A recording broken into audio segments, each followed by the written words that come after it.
Hi, my name is Sheila Corona. Welcome back to the Jeshua Channelings by Pamela Kribbe. And if you are following along with me in the book, I am on page 127, Pitfalls on the Way to Becoming a Healer. Dear friends, it is with great pleasure and happiness that I bid you welcome in this place where you have gathered to hear me, an old friend of yours. I am Jeshua.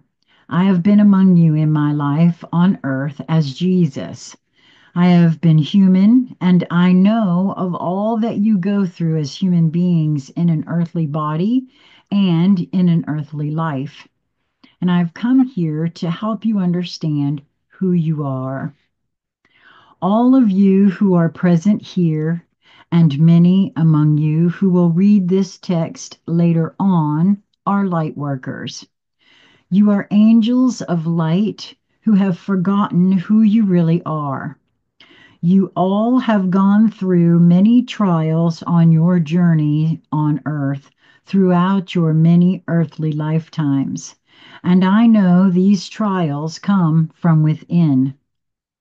You have now come to a point in your soul's history at which you are completing a cycle of lifetimes. Now imagine you're me, and I had always felt that whatever was happening on earth, this was my last.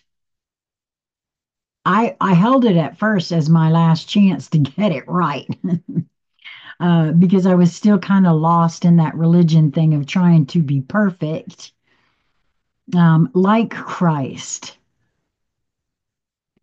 and to then hear this from the being who inhabited that consciousness. I don't know, it just did something of a validation for me. Back to the book here. At this point, you are more and more connecting to the greater self that you really are, the self that is independent of time and space. You are in the process of allowing your greater immaterial self into your earthly being, into your everyday life. You still find it hard to keep a steady connection to your greater or higher self because you have forgotten that you truly are this great source of light yourself.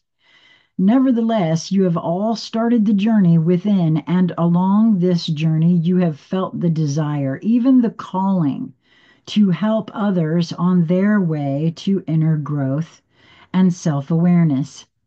It is natural, especially for light workers, to want to share your insights and experiences with others.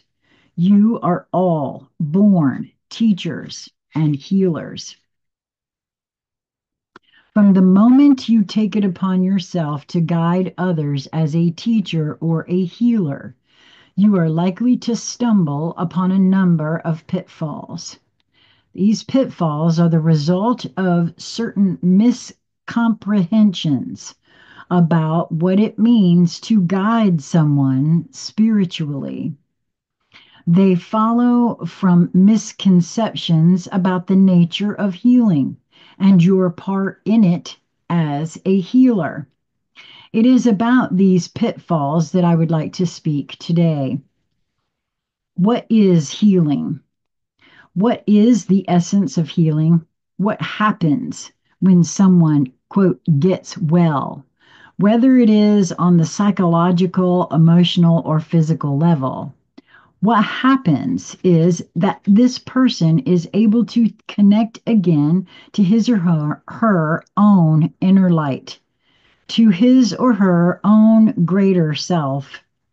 This connection has a healing effect upon all the layers of the self, the emotional, the physical, and mental levels. What every person is looking for in a healer or teacher is an energy space which enables them to reconnect to their inner light, the part of them that knows and understands. The teacher or healer is able to offer this space because they have already made this connection within. The healer has a frequency at their disposal, an energetic vibration, which holds the solution to their client's problem. To be a healer or teacher means to carry the energetic frequency of the solution in your energy field and to offer it to someone else. That's what it is, nothing else. Basically, it is a process that can take place without words or actions. It is the energy itself that you have as a teacher or healer, which has the healing effect. It is your enlightened energy that opens up the possibility for someone else to, quote, remember what they already know, to connect to their inner light, to her intuition. It is this remembrance, this connection that makes the healing happen. All healing is self healing. To heal or teach, then, has in fact nothing to do with specific skills or specific knowledge that can be learned from books or by taking courses. Healing power cannot be acquired by something external. It is about the frequency of the solution that is present within your own energy field as a result of your own inner growth and clarity of consciousness. Often, as a teacher and healer, you are still involved in personal growth processes. Yet, there are parts of your energy field that have become so clear and pure that they can have a healing effect upon others. It is essential to understand that this effect is not something you have to work hard for. It is the client who decides whether or not to assimilate the energy you offer, whether to allow it in. It is the client's choice. You offer it by who you are, by, quote, being there for the other. It is not by the skills or the knowledge you have learned from anyone else that you have a healing influence, from anyone else that you have a healing influence, but purely by who you are, the inner road you have traveled. It is especially in the area of problems that you have gone through yourself at a deep emotional level that you can truly help others. And I find simply by sharing my experiences, not by telling others how to go about things or what to do. Most of what we would say, in my view, would be misunderstood anyway, because of, the experiential filter each one of us carry. And apparently my computer totally agrees. Well, all of my computer and my phone at the same time. Usually that does not happen. Your light in these areas shines like a beacon to people who are still stuck in these issues, beckoning them gently to get out of them. In the areas where you have healed yourself from deep-seated hurts and wounds, you have become a true master, someone whose wisdom is based on inner knowing and genuine experience. Self-healing, taking responsibility for your inner wounds and enveloping them in the light of your consciousness is the key to becoming a teacher and healer. It is the ability to heal yourself that makes you a light worker. This creates the, quote, energy of solution in your being, which offers to others a doorway to their own power of self-healing. When you are treating clients or helping people in your environment, you often, quote, read their energy. You intuitively tune into them when you listen to them, give them advice, or treat them with energetic healing methods. However, the client or person you are working with is just as busy, quote, reading you. Just like you are tuning into their energy, they are consciously or subconsciously absorbing your energy. They intuitively feel whether or not what you say and do is in accordance with all of you, whether it is matched by what you radiate, your energy vibration. They feel who you are apart from your words and actions. It is in the reading of you by the client that the real breakthrough occurs. When the client feels free and safe in your presence, when they feel surrounded by a type of consciousness that empowers them to trust their own inner knowing, then everything you say or do takes on a healing quality. When your words and actions are backed up by who you are, they become the carriers of light and love that can take the client into the core of their own light and love. Whether someone honestly asks you for help, whenever someone honestly asks you for help, this person is open to your energy in such a way that they can be touched by the purest and clearest part of you. This part of you does not stem from the books you read or the skills you have learned. It is the result of a personal alchemy, a personal transformation of consciousness that bears your unique hallmark. This is what I mean when I refer to if you go to where you are drawn, to whom you are drawn to, there is a reason for that. Sometimes it's not a very easy reason to look at or to contemplate, but there is a reason depending on what you're feeling when this happens. But this is what I suspect is meant by this. I would like to strongly emphasize this, as there seems to be a tendency among light workers, or people who by their nature feel a strong urge to help others, to keep searching for a new book, a new method, a new ability that can help one be a better teacher or healer. True healing is simple. When I lived on Earth, I conveyed a certain energy with my eyes. Something flowed out of my eyes that had an immediate healing effect on the people who were open to it. This was no magic trick or some unique skill I owned. I was in touch with my inner source of truth. I naturally radiated the divine light and love that were my heritage, just like they are your heritage. And I touched other living beings with it. It is the same with you. You are no different from me. You have walked the same inner road and gone through the same trials and sorrows to eventually get to the same point as I did when I lived on earth. You are all becoming conscious, Christed beings.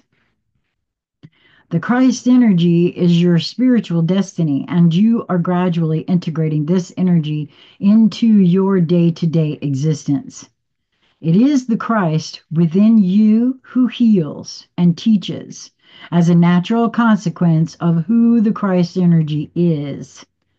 Too often, you still identify yourself with being the apprentice or the pupil who sits at the feet of a teacher and listens and asks and searches. But I am telling you that the time of being a pupil is over. It is time to claim your mastership. It is time to trust the Christ within and to bring this energy to manifestation in your everyday reality. To become one with the Christ within and to teach and heal from that energy, you need to let go of a number of things. These things represent the pitfalls on the road to becoming a healer teacher. I will differentiate among three areas in which these pitfalls occur. The pitfall of the head. The first pitfall lies in the area of the head or the mind. You are very adept at analyzing things and categorizing them according to some general frame of reference.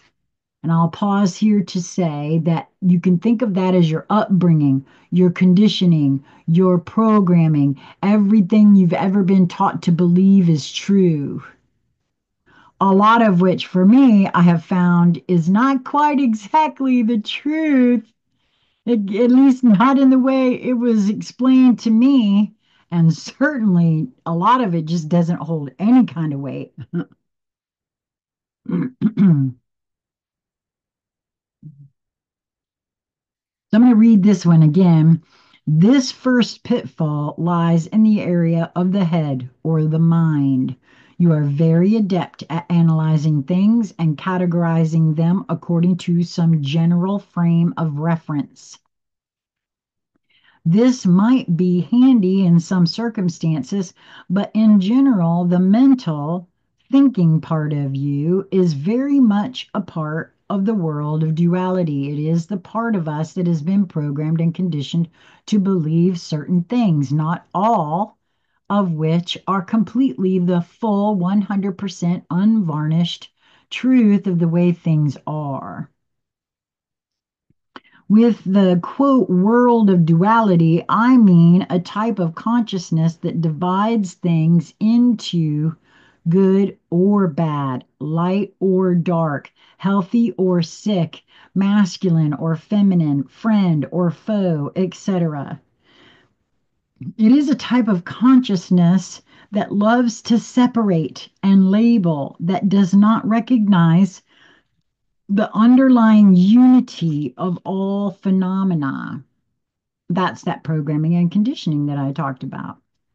It is a type of consciousness that likes to work with general principles and a rational, objective application to individual cases.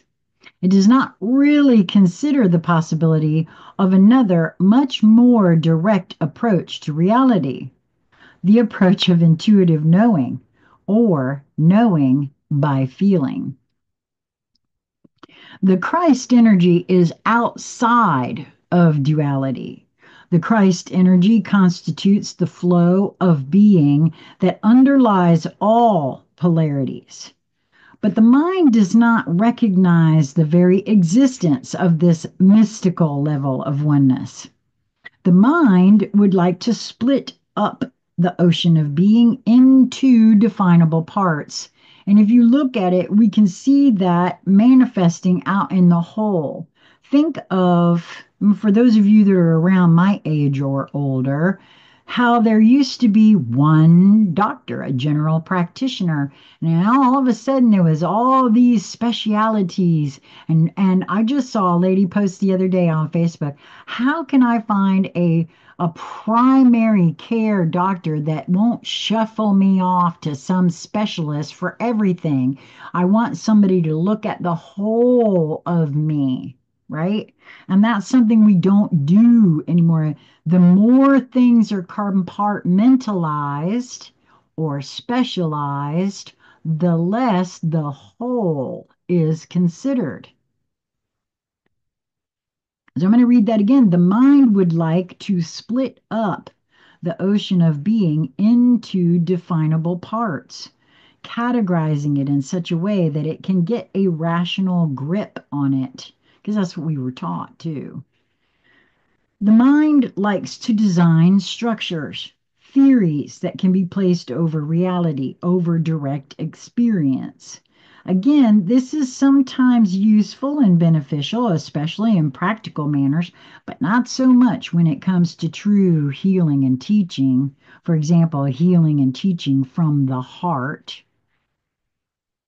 When you approach your client from a theoretical framework, you try to place their individual symptoms into a general category, but you look to the theory to find out about this type of problem and the solutions to it. This is what you learn when you are trained to be a psychologist, a social worker, or any type of professional counselor. I'm not saying that all of this is wrong, but what I would like to ask of you is this. When you are working with someone, whether professionally or in your personal life, try to let go of all your thoughts and reasoning, all of your presumptions about what is the matter with the other, and simply listen from your heart. Tune into the other person's energy from a silent place within. Try to just feel with your heart and intuition where the other is standing, what it feels like to be in their inner world. Often you foster a lot of ideas about what someone else needs to do to solve their problems. You analyze their problem and you think up the answer to it. You may even be largely right in your thinking, but the point is your ideas are not necessarily attuned to the energy of the other person in the now moment. You might be completely out of touch with how they actually feel inside. Your help is only fruitful when it is attuned to the energetic reality of the one you are helping. It might be that he or she needs a wholly different approach than you can fathom with your rational mind. I invite you to see and feel the other person purely from the still, intuitive place inside you. Allow yourself to transcend duality and to be filled with the compassion of the Christ within. I invite you to really be inspired by the presence of the other when you offer them teaching and healing. The solution is then often very simple. What is needed from you is not your knowledge, but your wisdom. What is asked of you is not your judgment, but your compassion and deep understanding. You are not there to provide the solution, not to be the not blah. You're not there to provide the solution, to be the face of authority. You are there to be the face of love. Let us turn to an example to illustrate this issue. Take parents who want to help their children with problems they encounter. And now I know what this note is about. I wrote, this is huge for parents if they can actually take it in. And I know, I know that it's tough. Believe me, I know that. So take parents who want to help their children with problems they encounter. Due to their experience, parents can often make better assessments of the consequences of certain action of their children.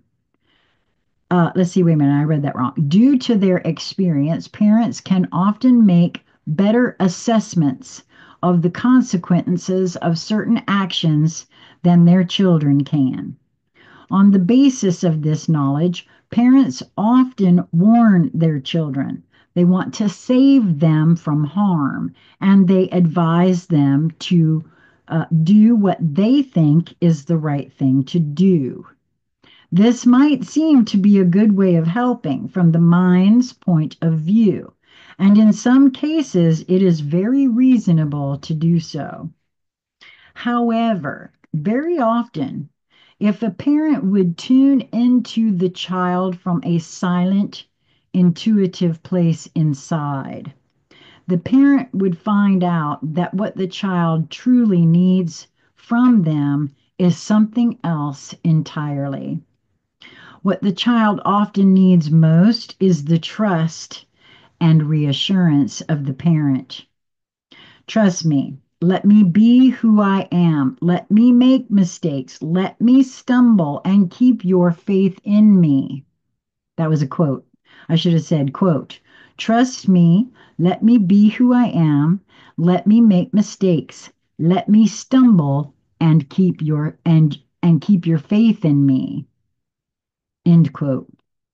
When you connect to your child from a place of trust, you are in fact encouraging them to rely on their own intuition. This may help them make a decision that feels good to them and that is understandable from your point of view as well. If, however, you try to make your child do something from the notion that, quote, you know better, your child will sense distrust in your attitude, and this will cause them to resist you even more. Children, quote, read you when you offer them assistance. It is in the nature of children to be keenly aware of the emotions behind your words.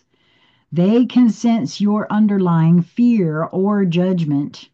I think everybody can, actually. That was really shown to me in a huge way personally. So I have to say, I don't think we hide how we feel about anything. You can walk around thinking you're hiding, but it's a frequency and people know. And if they don't actually know right here, they know. Will often react to this emotion instead of to your words, and when they react with aversion they seem utterly unreasonable. However, the parent may be acting, quote, too reasonable, meaning that they do not recognize their own underlying emotions and are not trying to connect to the child in an open and honest way. To do so, the parent will have to let go of their preconceived notions and really open up to the emotional reality of the child. From genuinely listening to the cares and concerns of the child, a bridge of communication can be built. I mention this example because it is so common and easy to relate to, and because we all know how difficult it is to support your children from an attitude of trust and openness. It is all about letting go of your ideas of, quote, what should be, your wishes and desires, and truly letting the other person be. To envelop someone else with a space of oneness and true heartfelt understanding is to offer real healing power to someone. Often, what really helps the other is your total acceptance of how things are. I have to share with you that is so true, and it was not. The minute I read that, I was reminded where that is then for me to set boundaries. If I don't want to be exposed to how things are, that's why boundaries are so important. It is when you are not trying to change something from the level of the mind that you truly connect to someone and open up the doorway to love and compassion for them. The pitfall of the heart.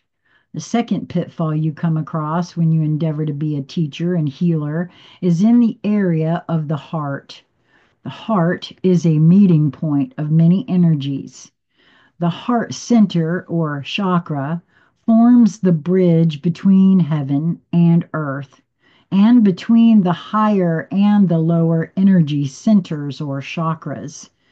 The heart, quote, collects energies of a different origin and is able to recognize the underlying unity. The heart enables you to transcend duality and reach out to someone else with love and compassion. The heart is the seat of your ability to tune into someone else's energy and to feel what it is like to be that person. It is the center of empathy. Clearly, then, the heart plays an important part in any form of spiritual teaching or healing. Many of you are natural empaths. You have a natural inclination to sense moods and energies from other people. This ability serves you greatly when you work with people. However, there is an important pitfall connected to this ability as well. Your sensitivity towards other people's energy may be so strong that you may find it hard to distinguish between your own emotions and the emotions of someone else. Sometimes you absorb the other person's energy so strongly that you lose your sense of self. Being a projector, I think that is absolutely true. In the human design way of looking at self, I'm what is called a projector, and I really do think that's a huge true statement here. You may want to help someone else so much, especially since you know how they are feeling, that your energies get mixed up and you start to carry burdens that are not your own. When this happens, an imbalance occurs. You are giving too much. You overstep your boundaries when you let yourself be carried away by the suffering of someone else and go out of your way to help them. The suffering you give, the energy you give too much of will turn against you. This extra energy goes out to the other person but does not contribute to the solution of their problem. The client may be unable to integrate or receive this energy, or they may be frightened by it, or it may simply go unnoticed by them. I've had every one of those things occur.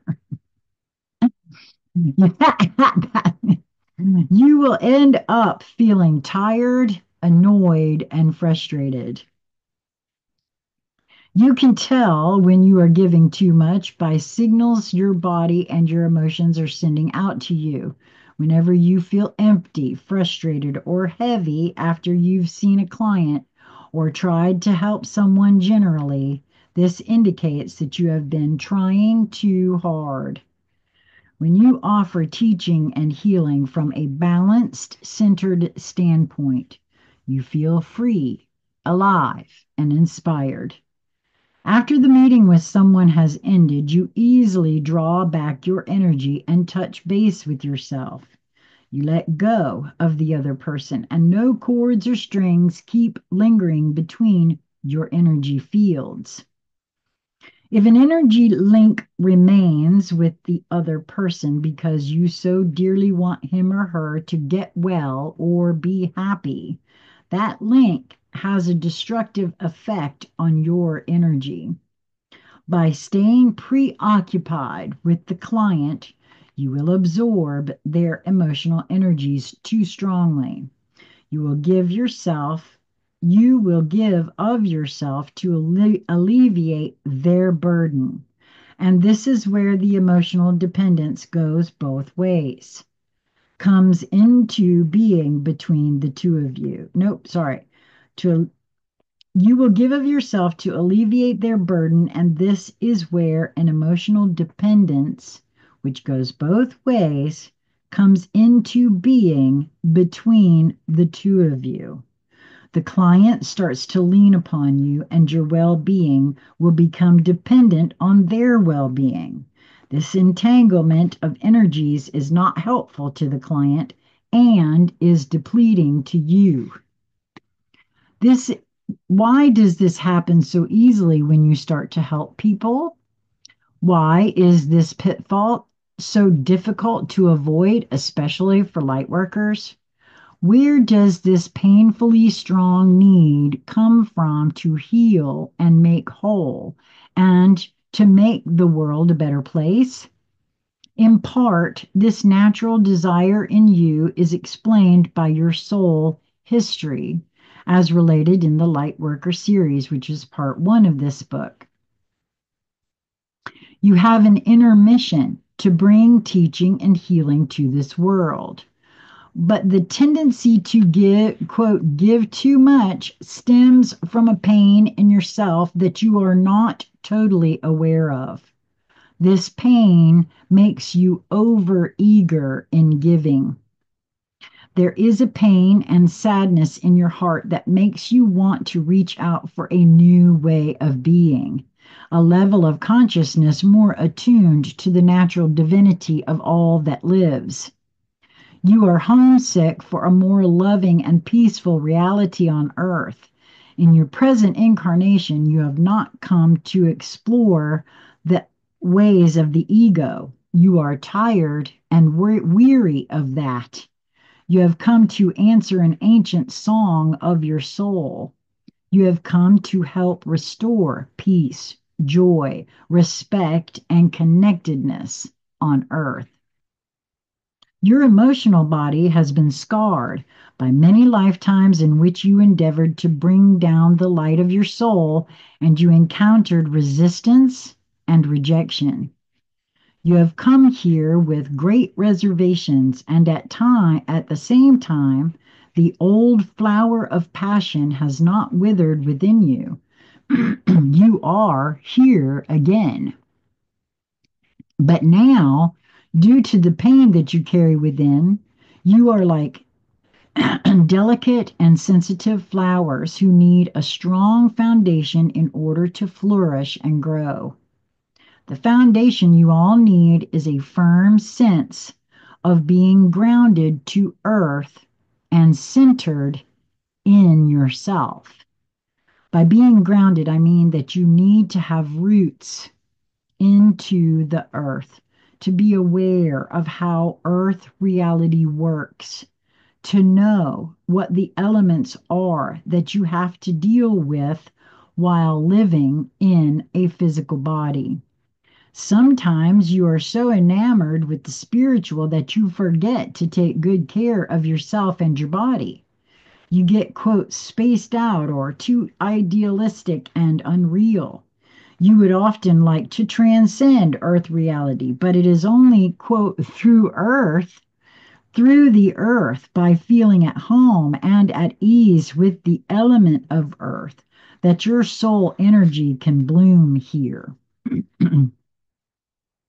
By centeredness, I mean that you need to be true to your own feelings, to your own sense of what is right for you.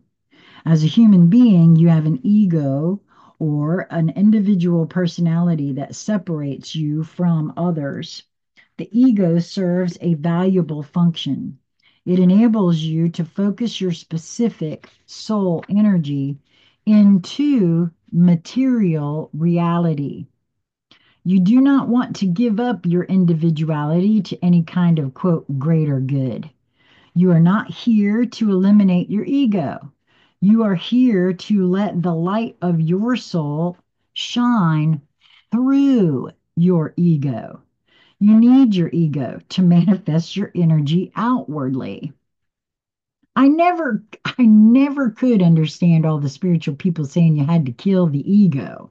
As I always intuitively knew my ego was my personality. I kind of like who I am right now. So I've spent a lot of time in my life not liking who I am.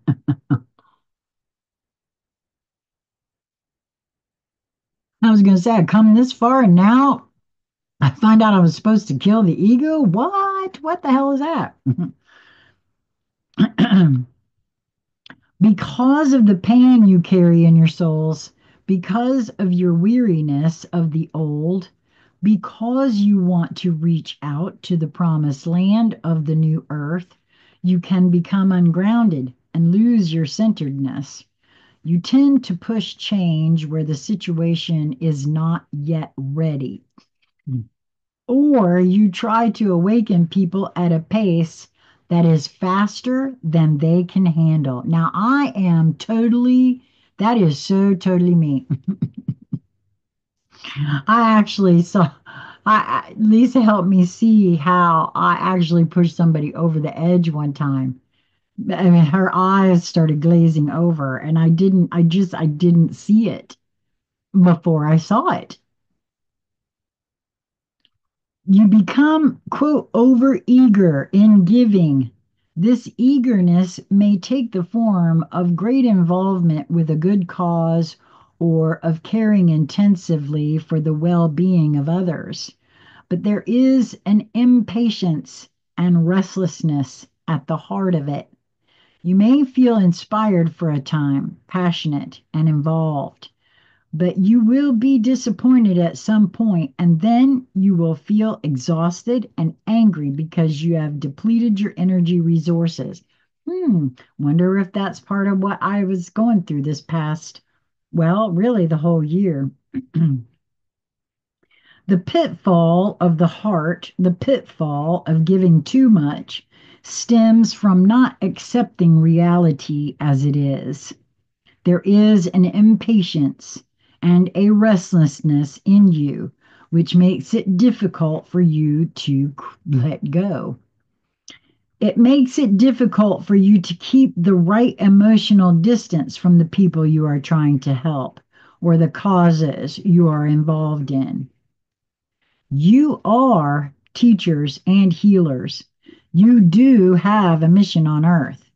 But to truly fulfill it, you paradoxically need to let go of that dire need to change things because your eagerness to do so has an edge of pain to it.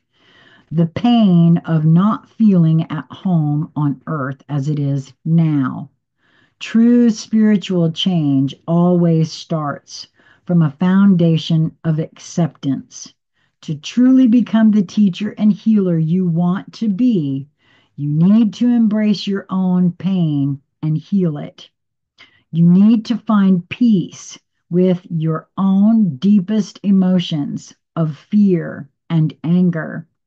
If you do, you will find out that the urgent need to give to others or to be involved in a quote good cause makes place for a very quiet feeling of peace and acceptance.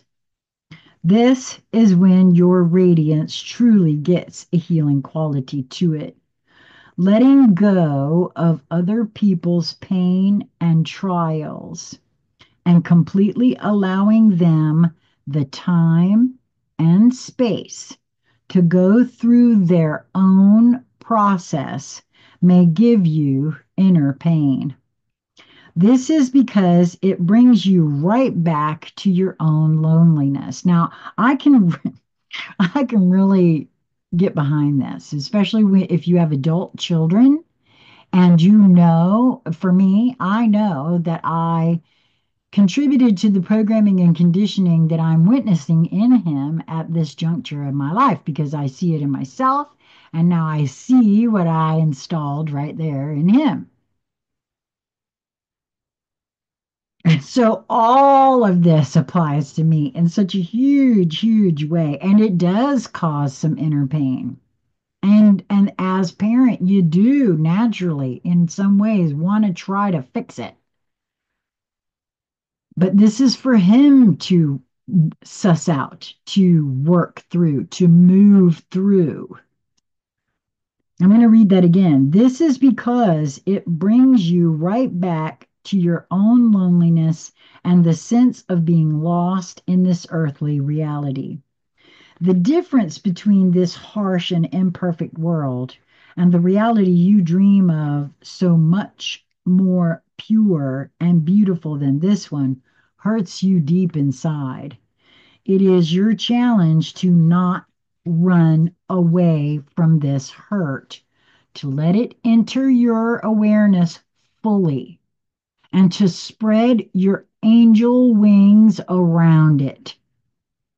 Once you recognize your eagerness to help or fight for a good cause and become aware of the hidden pain in there, the part of not accepting reality as it is, you can start to let go of it.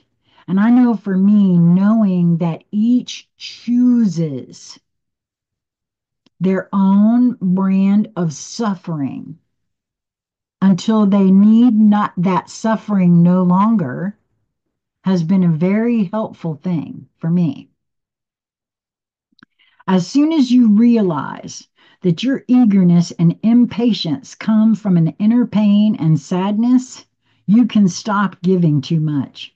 You can focus on yourself and find ways to really be at peace with who you are. You can truly start to give to yourself. This is when you become a fully grounded and centered light worker, accepting of yourself and others. The only proper thing to do as a light worker is to make your energy available to others. You teach and heal by radiating the energy of solution that is present in your own energy field. Often you draw people to you with exactly the type of problems that you have gone through yourself. That's why I've always said anyone who feels to work with me, whether it be through a BQH session or a reading or a consultation, anything like that, anyone drawn to work with me, there's a reason. And if I feel drawn to work with you, there's something that together we can work through. And and it's just as helpful for me as it is for you, which is why I personally don't charge for anything. I want it to be a reciprocal exchange. And that for me, that's the only way forward. You have gone to the bottom of these issues yourself, and therefore, in these areas, you have reached a knowingness and purity that have become part of your being. These are the enlightened parts of you. They are sacred and inviolable and cannot be lost. They are not built from learned knowledge that you can forget about. What you have to offer to others is not some tool or theory. It is you, transformed by life, experience, and the courage to face your inner wounds. The quote, light work that you have to do in this regard will come to you without effort. It will be something that feels very natural to you. To find your mission, the thing you are, quote, meant to do in life, you only need to be aware of what you truly long for and do the things you feel inspired to do. I feel the same way. When you do so, you will put your energy out into the world, and others will be touched and inspired by it, sometimes in ways you may not even be aware of. There's no more to be done, really. This is the light work you came to do. Light workers who know the balance between giving and receiving will have more peace and enjoyment in their lives, and therefore will radiate the quote frequency of the solution even more fluently from their energy fields. They are sensitive and empathic, but they have a clear sense of their personal boundaries as well. They allow themselves to just as easily receive as to give. And in that way, both the flow of giving and the flow of receiving will become stronger in their lives. The pitfall of the will.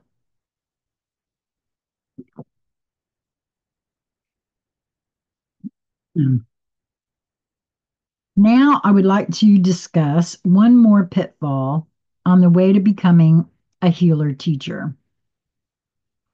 I have mentioned, bear with me just a moment. I feel like I got gunk on my lips and I can never stand that.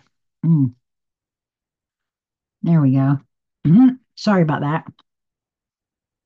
Now, I would like to discuss one more pitfall on the way to becoming a healer teacher.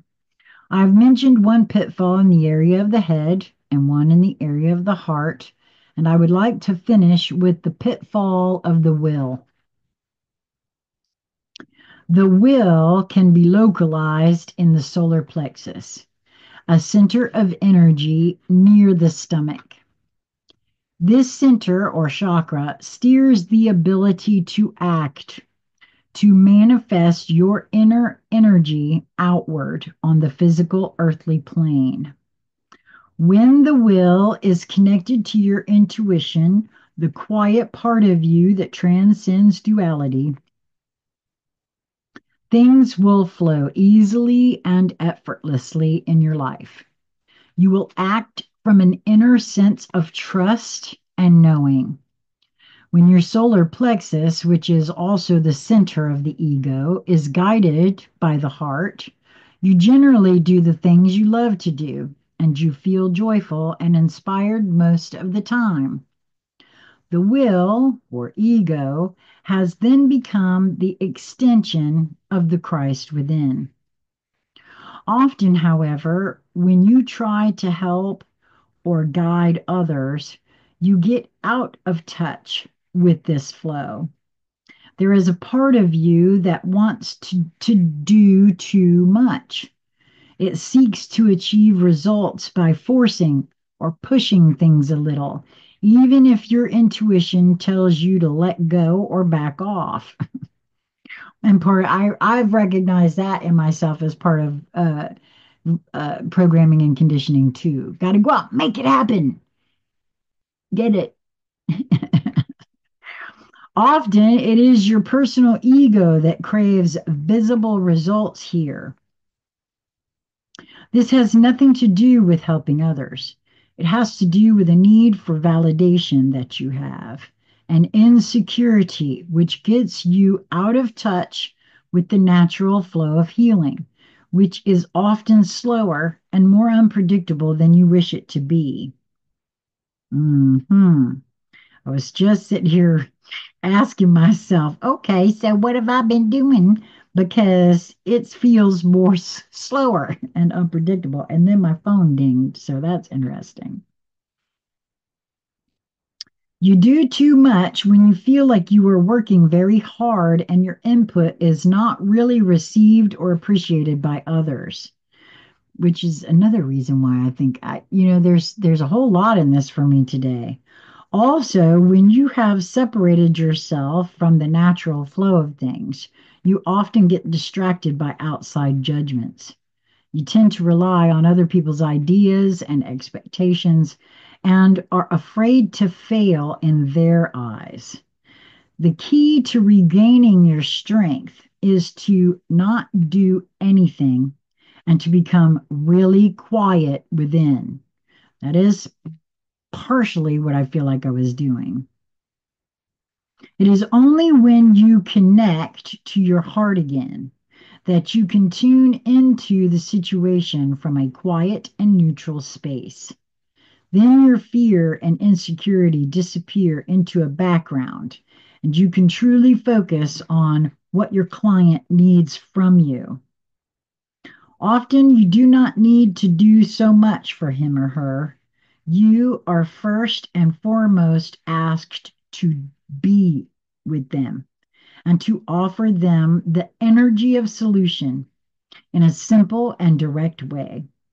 You need to trust the power of your presence, even when you do or say nothing.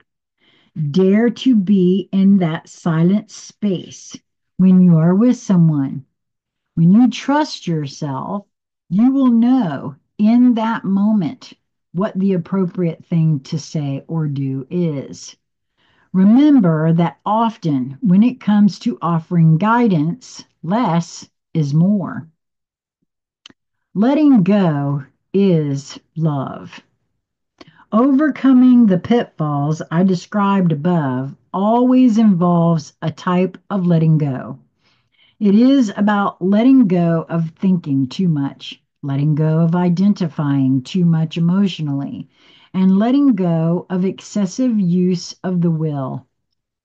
If you let all that go, however, and surrender to that most wise and compassionate part of you, you will find deep joy and fulfillment in your quote work as a teacher and healer.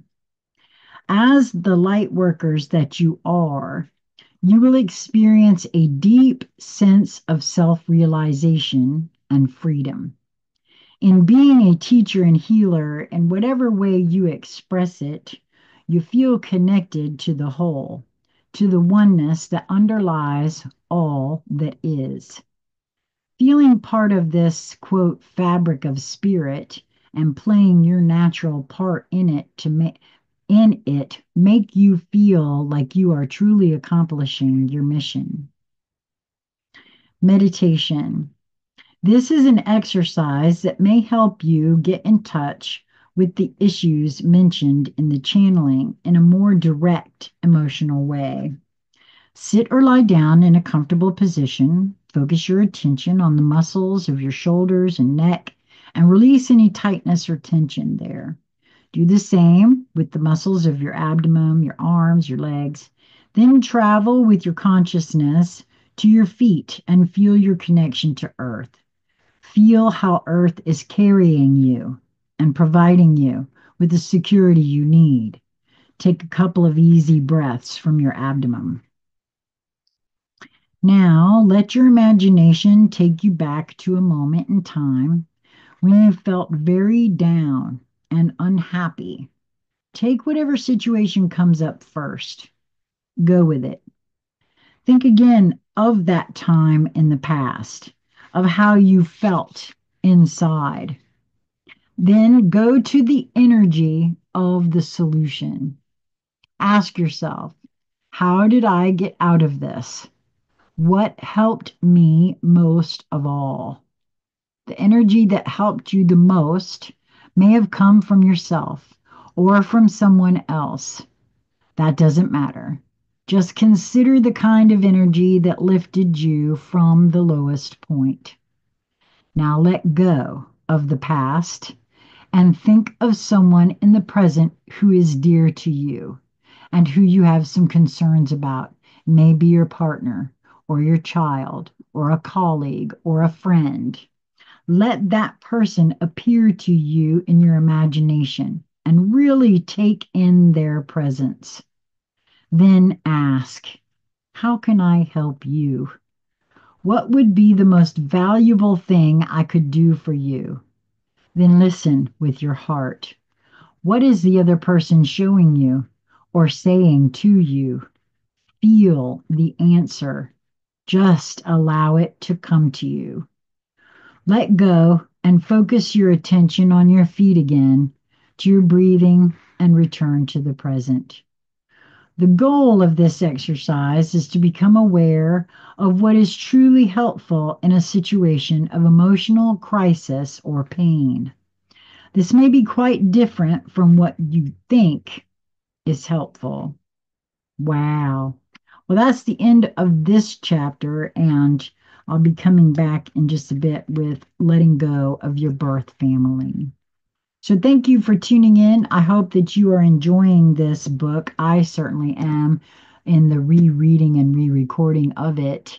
I hope that until we meet again, you will continue to move towards that which you are drawn. Continue to move towards that which brings you joy in each moment that presents itself to you. Until we meet again, be well, my friends.